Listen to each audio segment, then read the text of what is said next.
Sunscreens. We hear beauty professionals all the time talk about the importance of using sunscreen, and today we're going to get to the bottom of it.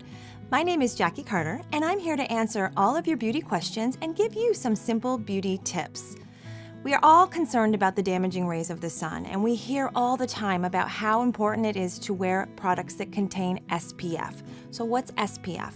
It's sun protection factor, and it's something that's necessary to keep our skin healthy and protected every time we're outside. You have to remember there's two types of rays from the sun that we need to be concerned about. There's UVA rays. These are the rays of the sun that age our skin. And there's UVB rays. And the B rays are the ones that burn our skin. It's simple. A for aging, B for burning. And you have to be protected from both. The sun is a very tricky thing because those rays have the ability to penetrate through clouds on the cloudiest of days.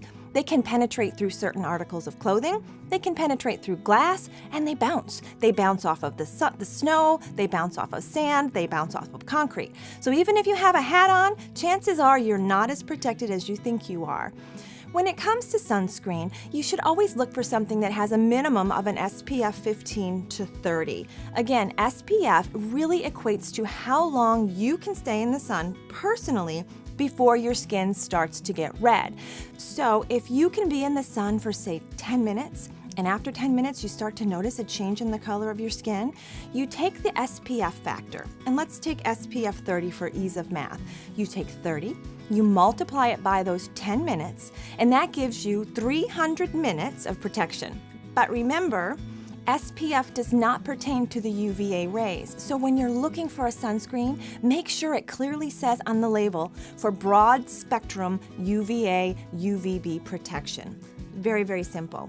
One of the things that we don't do appropriately is apply our sunscreen. You know, we get excited, we put a big glob in our hand, and we just start rubbing all over the place. That's not the best way to do it because chances are you're going to end up with streaking and some burn spots. So your good best practice is to always start with just one area of the body. So if you're starting with an arm, just gently massage the product into your arm all the way up. Don't forget your elbows, right? And all the way down to your hands. And then move on to the next arm and then your legs. And you do it in sections. This way you'll be guaranteed that you have full coverage. When it comes to the amount of sunscreen, what you need for your face is about what is equivalent to a teaspoon.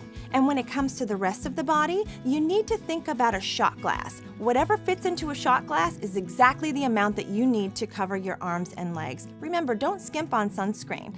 Sunscreens do expire, so if you only wear sunscreen during the summer, which I do warn you against, don't think that that sunscreen is going to be as effective when you pull it out of your closet. Take a look at the expiration date. Every product is labeled. They usually last about 3 years, but make sure, because once it's expired, you're not going to be guaranteed that protection that you need.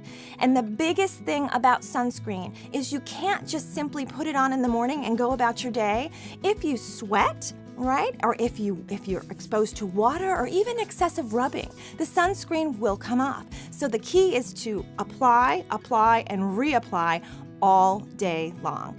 These are just a few simple sunscreen tips. I'd love to hear some of yours. For more beauty advice, check out my blog at discovergoodbeauty.com. You'll find lots of simple beauty tips there. And remember everyone, let's live life beautifully.